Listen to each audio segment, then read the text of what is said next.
अस्सलाम वालेकुम डॉक्टर्स। हम लोग हीमाटोलॉजी की सीरीज़ को डिस्कस कर रहे हैं। उसमें हम आज डिस्कस करेंगे आरबीसी के स्ट्रक्चर को। ठीक है, आरबीसी मैंने लास्ट टाइम बताया था कि आरबीसीज जो हैं ये बोन मैरो में प्रोड्यूस होते हैं। हीमाटोपोइसिस के टॉपिक में इसको हमने कम्प्लीटली डिस्कस किया। ठीक है, तो आरबीसी की जस्ट स्ट्रक्चर के बारे में थोड़ा बात करेंगे, इसकी प्रोटीन्स कौन सी होती हैं उनके बारे में बात करेंगे, और इसके अलावा हम ब्लड की पीएच वगैरह के बारे में इस वीडियो में बात करेंगे। ठीक है, तो आरबीसी जो बेसिकली है, कुछ डिफरेंट बुक्स डिफरेंट कहती हैं, लेकिन बेसिकली इसकी शेक एक डंबल की तरह की होती है अगर सिंपल बात की जाए तो। ठीक है, तो देखें ये डंबल शेप की होती है।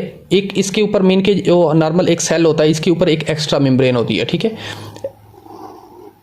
जो कि इसको एक एक्स्ट्रा सरफेस एरिया प्रोवाइड करती है। सरफेस एरिया का मतलब ये है कि जब हमारे ये आरबीसीज जो हैं ये लंग्स में जाते हैं, तो लंग्स के अंदर इन्होंने ऑक्सीजन को पिक करना होता है। ठीक है, और लेके टिश्यूज़ तक आना होता है। टिश्यू से कार्बन डाइऑक्साइड को पिक करके वापस भी लेके जाना होता है। ठीक है, तो इस कंडीशन में जब इसकी एक एक्स्ट्रा मेम्ब्रेन होगी इसके ऊपर, तो ये हेल्प करती है या सरफेस एरिया प्रोवाइड करती है ताकि आरबीसीज के लिए ईजी हो कि वो ऑक्सीजन को कैरी कर सकें। ठीक है, बेसिकली आरबीसी ऑक्सीजन कैरी नहीं करते, इसके अंदर हीमोग्लोबिन होती है, वो ऑक्सीजन को कैरी करती है। ठीक है, देन इसकी ये जो मेम्ब्रेन होती है ये फ्लेक्सिबल होती है। ठीक है, ये रोटेट हो सकती है, ये घूम सकती है। रीज़न ये है कि क्योंकि हमारे पास यहाँ पे एक ब्लड वेसल है और इसका डायमीटर बहुत कम है। ठीक है, और ये आरबीसी बड़ा है, तो इसने इससे जब पास करना होता है तो इस पासिंग के दौरान ये अपनी स्ट्रक्चर को चेंज कर लेता है।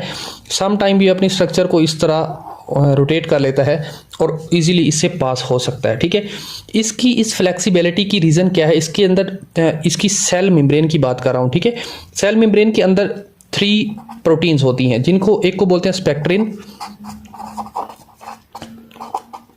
इसको याद रख सकते हैं आप सही के ना, सही से SAI सही, जैसे हम बोलते हैं ना हाँ सही है, तो ये सही से आप याद रख सकते हैं स्पेक्ट्रिन। सेकंड है हमारे पास एनकायरिन,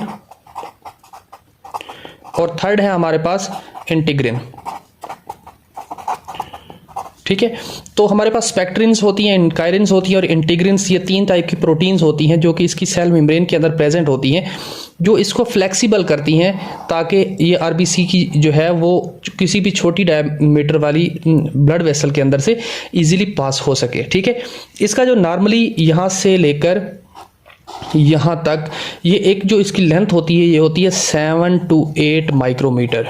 ठीक है, देन हमारे पास ये यहाँ से ये जो स्ट्रक्चर होती है मीन के यहाँ पे जो लेंथ होती है ये होती है हमारे पास 2.5 माइक्रोमीटर। ठीक है, और यहाँ से जो लेंथ होती है ये होती है 1 माइक्रोमीटर।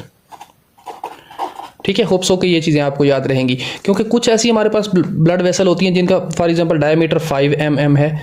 ठीक है, तो अगर 5 mm डायमीटर है तो ये 7 to 8 तो इससे पास नहीं हो सकती, तो इसको पास करने के लिए स्पेक्ट्रिन, एनकायरिन और इंटीग्रिन अपना काम करती हैं और यहाँ से इजीली ये पास कर सकता है। ठीक है, देन हम बात कर लेते हैं, एक डिजीज़ होती है जिनको बोलते हैं स्फीरोसाइटोसिस। स्फीरोसाइटोसिस, ये स्फीरोसाइटोसिस डिजीज़ में क्या होता है, बेसिकली जो हमारे पास ये 3 प्रोटीन होती हैं, ये या तो कम हो जाती हैं या बनना बंद हो जाती हैं, या इनकी मीन के जो इनकी लाइफ स्पेन होता है, या बेसिकली ये जो प्रोटीन्स होती हैं ये बार बार काम करती रहती हैं इसको खुद को यानी कि इसकी स्ट्रक्चर को चेंज करती रहती हैं।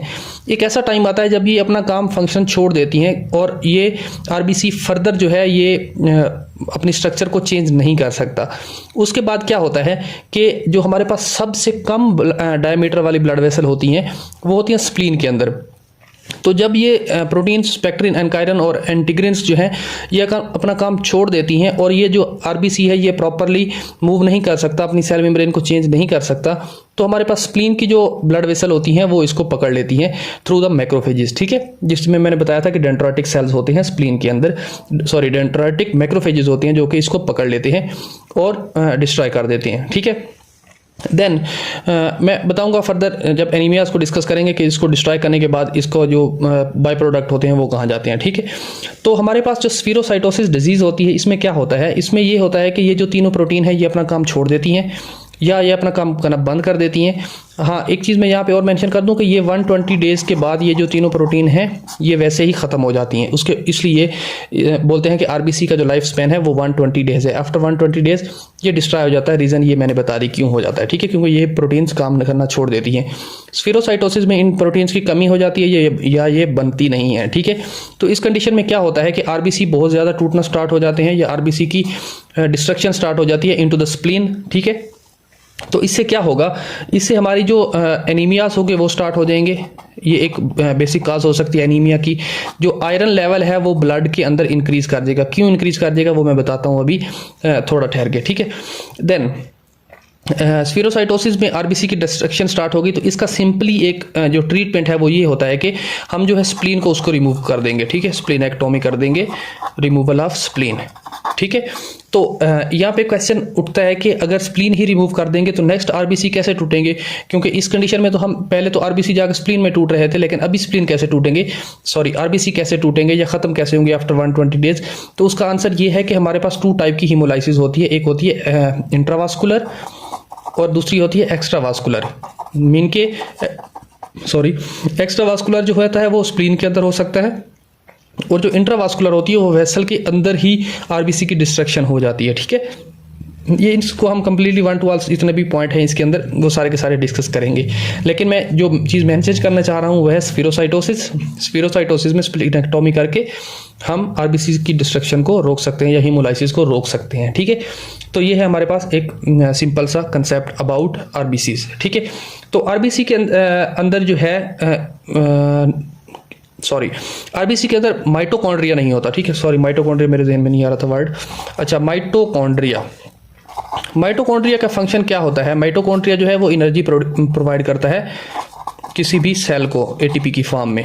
तो जब एटीपी की फॉर्म में ये प्रोड्यूस करता है एनर्जी और अवेलेबल करवाता है किसी भी सेल के लिए, तो हमारे पास जो आरबीसीज होती हैं उनके अंदर तो माइटोकॉन्ड्रिया नहीं होता, ठीक है।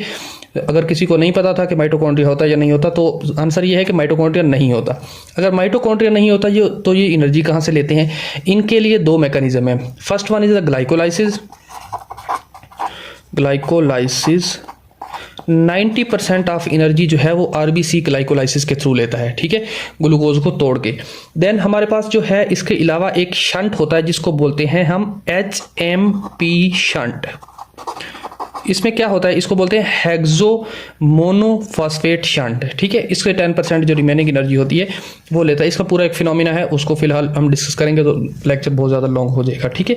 तो ये हमारे पास 2 पॉइंट्स हैं जिसके थ्रू आरबीसी जो है वो एनर्जी हासिल करता है। देन कुछ इंजाइम्स की बात कर लेते हैं जो हमारे पास प्रेजेंट होते हैं किसी भी आरबीसी के अंदर, ठीक है। इंजाइम्स जो है वो 2 टाइप्स के होते हैं मेनली। बहुत सारे इंजाइम होते हैं लेकिन 2 जो हैं वो स्पेसिफिक हैं, तो उनको मैं बता देता हूँ। फर्स्ट वन है G6PD, ठीक है। ये एक इम्पोर्टेंट इंजाइम है जो कि हमारे पास प्रेजेंट होता है एक आरबीसी के अंदर। इसकी कमी हो जाए तो इसकी डेफिशिएंसी की वजह से एनीमिया भी होता है, उस एनीमिया को भी हम डिस्कस करेंगे। ये होता है ग्लूकोज 6 फास्फेट डिहाइड्रोजिनेज, ठीक है। तो ये जो है इसकी डेफिशिएंसी हो जाए तो हम इसको बोलते हैं G6PD एनीमिया, ठीक है। देन यहाँ पे मैं लिखने वाला था लेकिन बहुत ज़्यादा लॉन्ग है तो मैं नहीं लिख रहा, अगेन रिपीट कर देता हूँ, ग्लूकोज 6 फास्फेट डिहाइड्रोजिनेज। और सेकेंड होता है पायरोवेट काइनेज एंजाइम। बहुत सारे एंजाइम होते हैं लेकिन ये 2 इंपॉर्टेंट है तो मैंने कहा इनको मेंशन कर दूं। ये 3 कार्बन कंपाउंड होता है, ठीक है। तो ये एंजाइम जो है ये इसके अंदर प्रेजेंट होते हैं। इसके अलावा हमारे पास 3 चीज़ें और रिक्वायर्ड होती हैं जो कि इसकी मैचुरेशन को लिए हेल्प करती हैं। First one is folic acid deficiency के लिए भी एक एनीमिया है। देन हमारे पास हो सकता है विटामिन B12 और इसके लिए भी एनीमिया है। अगर ये चीज़ें नहीं होगी तो ऑफ कोर्स मैचुरेशन नहीं होगी आरबीसी की और हम बोलेंगे कि ये एनीमिया है। देन इसके अलावा जो हमारे पास होता है आयरन डेफिशिएंसी एनीमिया, ये मोस्ट कॉमन एनीमिया है, इसको भी हम डिस्कस करेंगे। तो ये 3 चीज़ें जो होती हैं ये किसी भी आरबीसी के सेल को मैचुरेशन के लिए हेल्प करती हैं, ठीक है। तो यहाँ पे मैंने बताया था कि एनीमिया हो सकता है और आयरन जो है बहुत ज़्यादा प्रोड्यूस होता है ड्यूरिंग हीमोलाइसिस। तो रीज़न ये है कि हमारे जो हीमोग्लोबिन होती है HB, उसके अंदर आयरन होता है। हीमोग्लोबिन के ऊपर मैंने दो या तीन वीडियो रिकॉर्ड की हुई हैं। एक पे स्ट्रक्चर ऑफ हीमोग्लोबिन है और सेकंड 2 में फंक्शन ऑफ हीमोग्लोबिन है। ये बहुत पहले रिकॉर्ड की थी, तो अगर उनका लिंक वगैरह भी मैं दे दूंगा कमेंट बॉक्स में, आप वो भी देख सकते हैं। तो वो उसको प्रॉपरली जो मेन पॉइंट है आप वो याद कर रख लीजिएगा। तो बाकी जो भी है कुछ ज़्यादा इंपॉर्टेंट हुए तो मैं यहाँ पे अगेन रिपीट करवा दूंगा, ठीक है। तो ये जो चीज़ें हैं ये मैचुरेशन के लिए हेल्प करती हैं। और एक चीज़ मैंने और बताई थी आरबीसीज के बारे में आपको कि रेटिकुलोसाइट्स जो होते हैं, रेटिकुलोसाइट ये मैंने उस वक्त मेंशन किया था जब हम हिमेटोपोइसिस को डिस्कस कर रहे थे, ठीक है। तो रेटिकुलोसाइट्स जो होते हैं ये क्या काम करते हैं? रेटिकुलोसाइट्स 1 to 2 डेज जो है ये ब्लड के अंदर आफ्टर प्रोडक्शन आते हैं, या इनको रेटिकुलोसाइट को हम बेबी आरबीसी भी कहते हैं। रीज़न ये होती है कि ये आरबीसी जो तो होते हैं लेकिन मेच्योर नहीं होते। आफ्टर 1 to 2 डेज ये ब्लड सर्कुलेशन के अंदर रहने के बाद ये मैच्योर हो जाते हैं, और ये मैच्योर होने के बाद इनके अंदर हमारे पास मैंने बताया था कि ब्लूइश कलर, ये जो है ब्लूइश कलर शो करते हैं। रीज़न ये होती है कि इनके अंदर अभी तक क्या होता है, न्यूक्लियस प्रेजेंट होता है या मैसेंजर आरएनए प्रेजेंट होता है। तो मैसेंजर आरएनए जो है, सॉरी न्यूक्लियस नहीं होता, मैसेंजर आरएनए ही होता है। तो मैसेंजर आरएनए जो है वो ब्लूइश कलर शो करता है, और इस वजह से क्योंकि उसमें प्रोटीन्स बहुत ज़्यादा प्रोटीन बन रही होती है, तो प्रोटीन ब्लूइश कलर शो कर रही होती हैं, जिसकी वजह से रेटिकुलोसाइट्स जो हैं वो ब्लू कलर के होते हैं। 1 to 2 डेज के बाद उनका जो मैसेंजर आरएनए वो ख़त्म हो जाता है, इस वजह से वो कंप्लीट आरबीसी बन जाते हैं, ठीक है। तो ये हमारे पास आरबीसी के बारे में कुछ सिंपल से कंसेप्ट थे। तो यहाँ पे फोलिक एसिड, विटामिन B12 वगैरह ये सारा कुछ जब इनके एनीमिया को हम डिस्कस करेंगे तो उसमें बताऊंगा कि कहाँ कौन सी चीज़ें अब्जॉर्ब होती हैं, ठीक है। थोड़ा सा टच हीमोग्लोबिन को दे लेते हैं। मुझे पता है कि वीडियो बहुत ज़्यादा लॉन्ग हो जाएगी, लेकिन करना पड़ेगा क्योंकि आरबीसी के ऊपर टॉपिक है, तो हीमोग्लोबिन को डिस्कस नहीं किया तो फिर कुछ भी नहीं किया। नॉर्मली जो सेल होता है इसके अंदर ओनली 1/3 जो है वो एचबी प्रेजेंट होता है, बाकी स्पेस खाली होती है ताकि एचबी जो है वो इजीली इधर उधर मूव कर सके, ठीक है। उस वीडियो में कम्प्लीटली मैंने डिस्कस किया हुआ है हीमोग्लोबिन को, लेकिन यहाँ पे टच है जस्ट। ये एक होता है पायरोल रिंग। तो पायरोल रिंग जो है ये 4 पायरोल रिंग बनते हैं, और इसके साथ इनके सेंटर में आयरन ऐड हो जाती है, लाइक एज दिस। एक पायरोल रिंग, सेकंड, देन हमारे पास यहाँ पे 3rd और ये 4th, ठीक है। इनके सेंटर में यहाँ पे आयरन होती है। तो ये आयरन और इसके साथ यहाँ पे एक चेन अटैच हो जाती है, तो इस पूरे को बोलते हैं प्रोटोपोरफायरन, ठीक है। तो इसको बोलते हैं हीम। अगर हमारे पास ये चेन ऐड ना हो तो इसको बोलते हैं प्रोटोपोरफायरन। इसके ऊपर मैंने कंप्लीट वो डिस्कस किया, आप वो चीज़ देखेंगे तो आपको ज़्यादा क्लियर होगा। मैं जस्ट एक रिवाइज कर रहा हूँ, और मुझे भी यानी कि मैंने हीमोग्लोबिन के ऊपर कंप्लीट लेक्चर रेडी नहीं किया हुआ, जस्ट मैं जो मेरे कंसेप्ट ज़हन में है वो बोल रहा हूँ। तो ये हीम होता है और प्रोटोपोरफायरन, और इसके सेंटर में आयरन लग गया और ग्लोबिन चेन, ठीक है। इस तरह की 4 स्ट्रक्चर मिलती हैं तो इसको हम हीमोग्लोबिन बोलते हैं। इसलिए बोलते हैं कि haemoglobin is a tetrameric structure, ठीक है। Haemoglobin is a tetrameric structure. Then types of haemoglobin है, अडल्ट हीमोग्लोबिन है, फीटल हीमोग्लोबिन है, और इसके अलावा एक और टाइप भी है इसकी हीमोग्लोबिन की।